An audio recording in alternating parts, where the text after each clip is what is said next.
I suppose I should start by telling you a little bit about myself. I am 19 years old, I live in Pennsylvania, and I guess I've always been a creative person. When I was little, my parents would remark about what a vivid imagination I had. For the most part, I was a normal child. I liked drawing and writing, and I hated math. I had trouble making friends, so I played with my imaginary friends. We would play games out in the woods. I always liked playing with these friends because I knew I could trust them, control them, and I knew they would never hurt me. Not like the other beings that I thought up in my head, or at least I think they were just in my head. I used to have a lot of trouble sleeping at night. I would always get out of bed and get snacks, or watch TV, or play with one of the cats my family would rescue. You see, my mum was a veterinarian, so she would take in stray cats, nurse them back to health, and then adopt them out.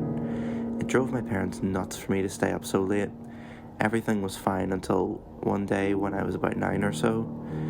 I was up late at night, as per usual. When I was playing downstairs, I was playing with a recent rescue animal, who we called Jacob. For whatever reason, I was drawn to the large glass doors leading to the backyard. I normally would never go outside at night, and the curtains covering them were always shut. This night, however, I felt the urge to go outside. I opened the curtains, almost expecting to see someone or something to be there, staring in, but nothing there. I started to feel a bit braver, so I opened the door and stepped outside, Jacob in tow. This is when things got bad. See, behind my house is a large field, and past that, a forest. None of that was visible. We live in the middle of nowhere, so there were no streetlights, nothing. Only empty space, and for some reason, this empty space was calling to me. Somehow, I walked into the abyss. I felt a breeze against my face, which smelled like honeysuckle and sage. I kept walking until, out of the darkness, I saw something walk towards me. It was glowing a pale white. My first thought was a ghost of some sort, but this was different, more physical. It had a vaguely humanoid shape, but where the eyes were, there were only black orbs on this pure white form, almost like it was absorbing the darkness. I wasn't even sure if it was getting closer or bigger. I finally broke out of my trance and ran back inside, slamming the door behind me. I took a breath and then was drawn to look back outside. It was there, right there. Staring in, I shut the curtains and ran back, screaming, to my room. My parents woke up and found me in my room. They yelled at me about being up so late and about how my dad had to be up early tomorrow.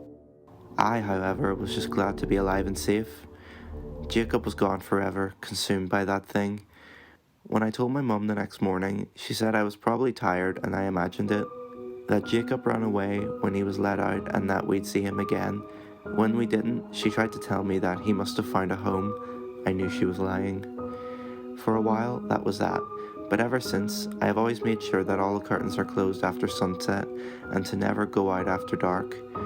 I went away to college a year ago, coming back home for vacations. A few nights ago, while at home for Christmas break, I decided to go outside late one night for a smoke, momentarily forgetting my childhood experience. The air was freezing cold, but the cigarette momentarily warmed me. It formed the only light in the darkness, and soon it appeared again. I ran back inside like before. Since then, I keep having nightmares that I will look out a window and see it. Its black shadowy eyes, its all-consuming body. I'm starting to lose the ability to tell my dreams from reality. I just want to know if I really saw that thing, if it's haunting me or if it marked me in some way. My friends think I'm crazy, but do you think I'm crazy?